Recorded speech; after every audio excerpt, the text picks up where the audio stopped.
നമസ്കാരം. ഞാൻ അനൂപ് അഗ്നിശർമ്മൻ ആറ്റിക്കൽ. നമ്മൾ കുറച്ചധികം ദിവസമായി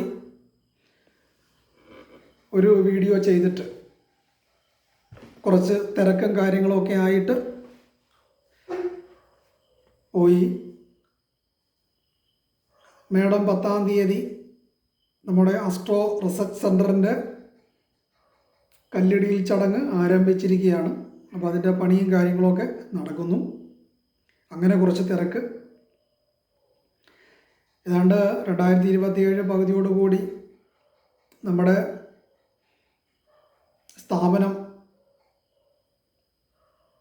ആരംഭിക്കുവാനായിട്ട് സാധിക്കുമെന്ന് പ്രതീക്ഷിക്കുന്നു. ഈശ്വരാധീനത്താൽ ജ്യോതിഷപരമായ കാര്യങ്ങൾ, ശാസ്ത്രീയമായ കാര്യങ്ങൾ നമ്മുടെ പൂർവികർ ഋഷീശ്വരന്മാരായിരിക്കുന്ന ആളുകൾ 18 സിദ്ധന്മാർ, 18 ഋഷീശ്വരന്മാർ ജ്യോതിശാസ്ത്രത്തിൻ്റെ ആചാര്യന്മാരാണ്.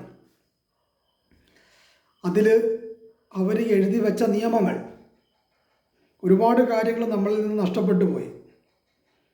കുറച്ച് ഓലഗ്രന്ഥങ്ങൾ, താളിയോല ഗ്രന്ഥങ്ങൾ, അതിൽ തമിഴിലും സംസ്കൃതത്തിലും മറ്റ് ചില മലയാളീകൃതമായിരിക്കുന്ന ചൊല്ലുഭാഷകളിലും ഒക്കെ എഴുതി വച്ചിരിക്കുന്ന നിയമങ്ങൾ നമ്മളെടുത്ത് റിസർച്ച് ചെയ്ത് മാനവ നന്മയ്ക്ക് വേണ്ടി ജനങ്ങളിലേക്ക് എത്തിച്ചു കൊടുക്കുക, അത് പഠിക്കുക, പഠിപ്പിക്കുക, ഇങ്ങനെയൊക്കെയുള്ള ഉദ്ദേശത്തോടു കൂടിയാണ് നമ്മളിങ്ങനൊരു സ്ഥാപനം തുടങ്ങുന്നത്. ശാസ്ത്ര മേഖലയുമായി ബന്ധപ്പെട്ടുകൊണ്ട് നിൽക്കുന്ന ആൾക്കാർക്ക് നമ്മുടെ കൂടെ കൂടാം. ഇത് പഠിക്കുകയും പഠിപ്പിക്കുകയും ഒക്കെ ചെയ്യാനായിട്ട് താല്പര്യമുള്ള ആളുകൾക്ക് നമ്മളുമായിട്ട് ബന്ധപ്പെടാം. നമുക്കൊന്നിച്ച് അറിയാവുന്ന കാര്യങ്ങൾ റിസർച്ച് ചെയ്ത് പുതുതായി പല കാര്യങ്ങളും നമ്മൾ കണ്ടെത്തുകയും അത് മാനവ നന്മയ്ക്കായിട്ട് നമുക്ക് പ്രയോജനപ്പെടുത്തുകയും ചെയ്യാം. നമ്മുടെ കൂടെ ഒന്നിച്ചു പോകാനായിട്ട് താല്പര്യമുള്ള ആളുകൾക്ക് നമ്മളുമായിട്ട് ബന്ധപ്പെടാം. കുറച്ച് കാര്യങ്ങളൊക്കെ നമ്മൾ മനസ്സിലാക്കി പഠിപ്പിക്കാൻ താല്പര്യമുള്ള ആൾക്കാർക്കും പഠിക്കാൻ താല്പര്യമുള്ള ആൾക്കാർക്കും ഒക്കെ നമ്മളുടെ ഈ യാത്രയിൽ കൂടെ കൂടാം. നമുക്കിവിടെ പറഞ്ഞു വച്ചിരിക്കുന്ന ഋഷീശ്വരന്മാർ പറഞ്ഞു വച്ചിരിക്കുന്നതായ കർമ്മത്തിൽ നിന്ന് മുക്തി കിട്ടുന്നതിന് വേണ്ടിയിട്ടും അതിൻ്റേതായ മെഡിറ്റേഷൻസ്, നവഗ്രഹ മെഡിറ്റേഷൻ, നക്ഷത്ര മെഡിറ്റേഷൻസ്, നമ്മളുടെ ഊർജമണ്ഡലത്തിൽ 9 വലയങ്ങൾ എപ്രകാരമാണോ സൂര്യന് ചുറ്റും ഗ്രഹങ്ങൾ അതിൻ്റെ വലയപഥത്തിൽ കൂടെ സഞ്ചരിക്കുന്നത് പോലെ തന്നെ നമ്മളുടെ ചുറ്റിലും ഇതേ വലയങ്ങൾ തന്നെ സഞ്ചരിച്ചു കൊണ്ടിരിക്കുകയാണ്. ഇവിടെ ഉണ്ടായിരിക്കുന്ന തടസ്സ കാര്യങ്ങളെ ക്ലിയർ ചെയ്യുന്നതിന് വേണ്ടിയിട്ട് ഋഷീശ്വരന്മാർ, പൂർവികർ ഇത് ക്ലിയർ ചെയ്യുന്നതിന് വേണ്ടിയിട്ടുള്ള മെഡിറ്റേഷൻസും കാര്യങ്ങളും ഒക്കെ ഇവിടെ പറഞ്ഞു വച്ചിട്ടുണ്ട്. ഇത് നമ്മളെടുത്ത് പ്രയോഗിച്ച് നോക്കിയിട്ട് നമുക്കതിൻ്റെ വ്യത്യാസങ്ങൾ, അനുഭവങ്ങൾ ശരിക്കും ആസ്വദിക്കുകയും അനുഭവിക്കുകയും ചെയ്തിട്ടുള്ളൊരു വ്യക്തിയാണ് ഞാൻ. അതുപോലെ തന്നെ കർമ്മദോഷങ്ങൾ മാറുന്നതിന് വേണ്ടിയിട്ട് ധരിക്കേണ്ട യന്ത്രങ്ങൾ, ഇതൊക്കെ ഓലകളിൽ എഴുതി വച്ചിട്ടുണ്ട്. ഇതൊക്കെയും മനസ്സിലാക്കുകയും ഈ രഹസ്യമായിരിക്കുന്ന കാര്യങ്ങൾ നമ്മളിലേക്ക് വന്നതുപോലെ തന്നെ ഇത് നിങ്ങളിലേക്കും എത്തണം, നിങ്ങൾ വഴി മറ്റുള്ളവരിലേക്കും ഇതെത്തണം. അതിൻ്റെയൊക്കെ ഒരു ഉദ്ദേശത്തോടു കൂടിയാണ് നമ്മളിങ്ങനൊരു സ്ഥാപനം തുടങ്ങുന്നത്. ഈ ഒരു സ്ഥാപനം തുടങ്ങുന്നത് ഒരു മനുഷ്യരിൽ നിന്ന് ഒരു പിരിവെടുത്തിട്ടോ ആരുടെ കയ്യിൽ നിന്നും കടം വാങ്ങിച്ചിട്ടോ ഒന്നുമല്ല. ഇത്ര നാളത്തെ നമ്മുടെ അധ്വാനത്തിൻ്റെ ഫലമാണ് അവിടെ ചെലവഴിക്കുന്നത്. ഇത് ഞാനെങ്ങും കൊണ്ടുപോകുന്നില്ല. ഇത് നിലനിൽക്കപ്പെടണം. ഇത് എനിക്കറിയാവുന്ന കാര്യങ്ങൾ നിങ്ങളിലൂടെ മറ്റുള്ളവരിലേക്കും ഒക്കെ ഇത് എത്തുവാനായിട്ട് സാഹചര്യമുണ്ടാകണം. നമ്മുടെ പൂർവികർ നമുക്ക് പറഞ്ഞു തന്നിരിക്കുന്ന കാര്യങ്ങൾ അത് നിങ്ങളിലേക്ക് തരും, നിങ്ങൾ മറ്റുള്ളവരിലേക്കും കൊടുക്കണം. അങ്ങനെ ഈ ലോകത്തിലേക്ക് മുഴുവൻ ഇങ്ങനെയുള്ള ശാസ്ത്രങ്ങൾ എത്തിക്കണം. കാരണം ഇന്ന് ജ്യോതിശാസ്ത്രം എന്ന് പറയുന്നത് കൃത്യമായ രീതിയിൽ ഒന്നുമല്ല കൈകാര്യം ചെയ്യുന്നത്. അതിൻ്റെ ബാലപാഠങ്ങൾ മാത്രം എടുത്ത്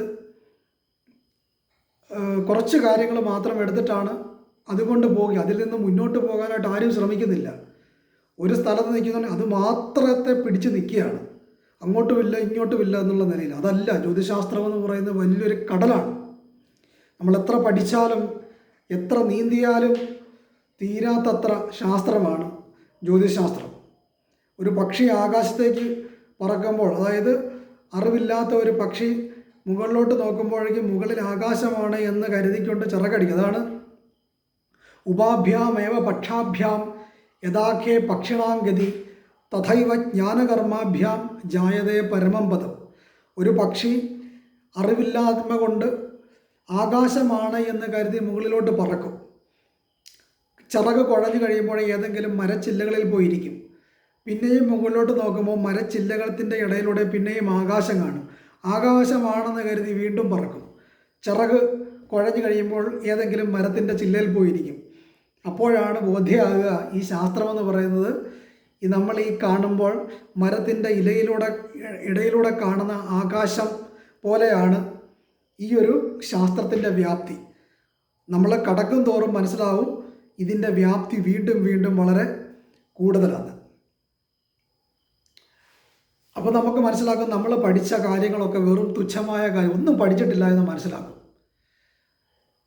അത്രയധികം വ്യാപ്തമാണ് ജ്യോതിശാസ്ത്രം. ജ്യോതിശാസ്ത്രം മാത്രമല്ല, എല്ലാ ശാസ്ത്രങ്ങളും മികച്ചതും നമുക്ക് അളക്കാൻ സാധിക്കുന്നതിനും അപ്പുറത്താണ്. ഇന്ന് ഓലയിൽ എഴുതി വച്ചിരിക്കുന്ന ഒരു നിയമകാര്യങ്ങൾ, നമ്മുടെ മുജ്ജന്മത്തിൽ നമ്മുടെ സോൾമേറ്റ്, ആത്മാവിൻ്റേതായ ചിന്ത, വളരെ സിമ്പിളായ രീതിയിൽ കുറേ നിയമങ്ങളുണ്ട്. നമുക്ക് മനസ്സിലാക്കാൻ പറ്റുന്ന ഒരു നിയമം, നമ്മളുടെ ലഗ്നാധിപൻ, ലഗ്നത്തിൻ്റെ അധിപനായി നിൽക്കുന്ന ഗ്രഹം ഏതു രാശിയിൽ നിന്ന് ഏത് നക്ഷത്രത്തിൽ നിൽക്കുന്നുവോ ആ നക്ഷത്രത്തിലുള്ള വ്യക്തി നമ്മളുടെ സോൾമേറ്റ് ആയിരിക്കും. ഉദാഹരണം പറയുകയാണെങ്കിൽ, ഒരുവൻ്റെ ലഗ്നം ധനുരാശി ലഗ്നം.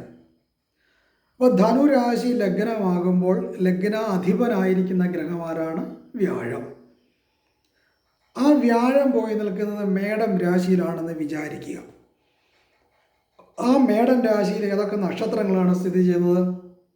അശ്വതി, ഭരണി, കാർത്തികയുടെ കാൽഭാഗം.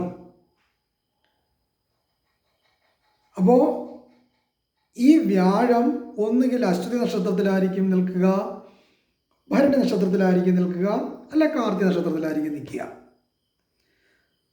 അപ്പോൾ ഈ നക്ഷത്രം, ഈ ഗ്രഹം അശ്വതി നക്ഷത്രത്തിലാണ് നിൽക്കുന്നത് എങ്കിൽ അശ്വതി നക്ഷത്രം നമ്മളുടെ സോൾമേറ്റ് ആയിരിക്കും. എല്ലാ നക്ഷത്രക്കാരും അശ്വതി നക്ഷത്രക്കാരെല്ലാവരും നമ്മുടെ സോൾമേറ്റ് ആണെന്ന് പറയാൻ പറ്റില്ല. അങ്ങനെ ഒരു വ്യക്തി നമ്മുടെ ലൈഫിലേക്ക് വരാനിടയാകും. അത് സുഹൃത്തുക്കളാകാം, പ്രണയമാകാം, ഭർത്താവാകാം, സഹോദരനാകാം, അച്ഛനാകാം, അമ്മയാകാം. അപ്പോൾ നമ്മളുമായിട്ട് കൂടുതൽ അടുക്കേണ്ട ഒരു കർമ്മ വന്ന് നിൽക്കുന്നുണ്ടെങ്കിൽ ഉറപ്പായും മുജ്ജന്മത്തിൽ അവർ നമ്മളുടെ സോൾമേറ്റ് ആയിരുന്നു. അത് നല്ലതായും വരാം, ദോഷമായും വരാം. ചിലപ്പം കാമുകന്മാരാകാം. അപ്പോൾ ഇവർ തമ്മിലൊരു സ്നേഹകാര്യങ്ങളൊക്കെ ഉണ്ടായി, ചിലപ്പോൾ കല്യാണം നടക്കാം, ചിലപ്പോൾ പ്രണയം സംഭവിച്ചിട്ട് അത് ഫെയിലായി പോകാം. അപ്പം നമ്മൾ മനസ്സിലാക്കേണ്ട കാര്യം, മുജ്ജന്മത്തിൽ ഇങ്ങനെയൊരു കണക്ക് അവരിൽ ഉണ്ടായിരുന്നു എന്ന് നമുക്ക് ചിന്തിക്കാം. ലഗ്നാധിപനായി നിൽക്കുന്ന ഗ്രഹം ഏതു രാശിയിൽ ഏത് നക്ഷത്രത്തിൽ സ്ഥിതി ചെയ്യുന്നോ ആ നക്ഷത്രം മുജ്ജന്മത്തിൽ നമ്മുടെ സോൾമേറ്റ് ആയിരിക്കും. ഇപ്പോൾ ഈ ആത്മാവിൻ്റെ ദൗത്യം, ലഗ്ന അധിപനായി നിൽക്കുന്ന ഗ്രഹം ഇപ്പം അശ്വതി നക്ഷത്രത്തിൽ സ്ഥിതി ചെയ്യുകയാണ്. അപ്പോൾ അശ്വതി നക്ഷത്രം ആരുടെ നക്ഷത്രമാണ്? കേതുവിൻ്റെ നക്ഷത്രം. അപ്പം അശ്വതി, മകം, മൂലം ഇത് മൂന്നും കേതുവിൻ്റെ നക്ഷത്രങ്ങളാണ്. അപ്പോൾ ലഗ്നാധിപനായിരിക്കുന്ന ഗ്രഹം അശ്വതി നക്ഷത്രത്തിലോ മകൻ നക്ഷത്രത്തിലോ മൂലം നക്ഷത്രത്തിലോ സ്ഥിതി ചെയ്യുന്നുവെങ്കിൽ ഈ ആത്മാവിൻ്റെ പർപ്പസ് പോക്ക് സ്പിരിച്വാലിറ്റി ആയിരിക്കും. കാരണം കേതു എന്ന് പറയുന്ന ഗ്രഹം സന്യാസകാരകനാണ്, സ്പിരിച്വാലിറ്റിയുടെ കാരകനാണ്, അറിവിൻ്റെ കാരകനാണ്. അപ്പം ദൈവികമാകുന്ന ചിന്തയായിരിക്കും ഈ ആത്മാവിനുണ്ടാവുക. ആ ദൈവികമായിരിക്കുന്ന കർമ്മകാര്യങ്ങളിൽ മാത്രമേ ഈ ആത്മാവിനൊരു സംതൃപ്തി, സന്തോഷം, ആത്മസാക്ഷാത്കാരം ഒക്കെ ലഭിക്കുള്ളൂ. അപ്പം ലഗ്നാധിപനായി നിൽക്കുന്ന ഗ്രഹം അശ്വതി, മകം, മൂലം ഈ നക്ഷത്രത്തിൽ നിൽക്കുന്നുണ്ടെങ്കിൽ ഈ ആത്മാവ് ഉറപ്പായിട്ടും സ്പിരിച്വാലിറ്റിയുള്ള ആളായിരിക്കും, ഒരു തർക്കവുമില്ല. നിങ്ങളെടുത്ത് നോക്കിക്കോ, നിങ്ങളുടെ ലഗ്നാധിപനായി നിൽക്കുന്ന ഗ്രഹം അശ്വതി, മകം, മൂലം നക്ഷത്രത്തിലാണ് നിൽക്കുന്നത്. നിങ്ങൾ ഉറപ്പായിട്ടും ആത്മീയതയിൽ താല്പര്യമുള്ളവരായിരിക്കും. ഇത് പഠിക്കാനും അറിയാനും ഭയങ്കര അന്വേഷികളായിരിക്കും നിങ്ങൾ. സ്പിരിച്വാലിറ്റി, ഞാൻ ആരാണ്, ഞാൻ എന്താണ്, ഈ പല പുസ്തകങ്ങൾ വായിക്കുക, റിസർച്ച് ചെയ്യുക, ജ്യോതിഷം പഠിക്കുക, മെഡിറ്റേഷൻ ചെയ്യുക, പൂജാപരമായ ഇൻട്രസ്റ്റ് ഉണ്ടാക്കുക, ഇതൊക്കെ ആയിരിക്കും നിങ്ങൾ. ഒരു മാറ്റവും വരത്തില്ല. ഇതുപോലെ പല കാര്യങ്ങളുണ്ട് നമ്മൾ ആരാണ്, നമ്മൾ എന്താണെന്നൊക്കെ മനസ്സിലാക്കാനായിട്ട്. അപ്പോൾ ഇത്തരത്തിലൊക്കെയുള്ള വളരെ സിമ്പിളാണ് എന്നാൽ ഭയങ്കരമായിട്ട് പവർഫുള്ളായിരിക്കുന്ന നിയമങ്ങൾ ജ്യോതിഷത്തിലുണ്ട്. ഇത്തരത്തിലുള്ള കാര്യങ്ങളൊക്കെയാണ് നിങ്ങൾക്ക് പറഞ്ഞു തരിക. നിങ്ങളിലൂടെ മറ്റുള്ളവരിലേക്ക് എത്തണം.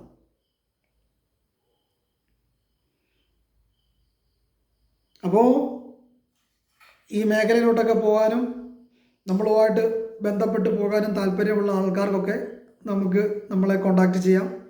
ഒന്നിച്ച് നമുക്ക് മുന്നോട്ട് പോകാം. പിന്നെ ആ പഴയ നമ്പർ ഇപ്പോൾ നിലവിലുണ്ടാവില്ല. എല്ലാവർക്കും കോണ്ടാക്ട് ചെയ്യുന്നതിന് വേണ്ടിയിട്ട് ഞാൻ നമ്മുടെ ഒരു പുതിയ നമ്പർ തരുന്നതായിരിക്കും. അപ്പോൾ അതിൽ നിങ്ങൾക്ക് കോണ്ടാക്ട് ചെയ്യാം.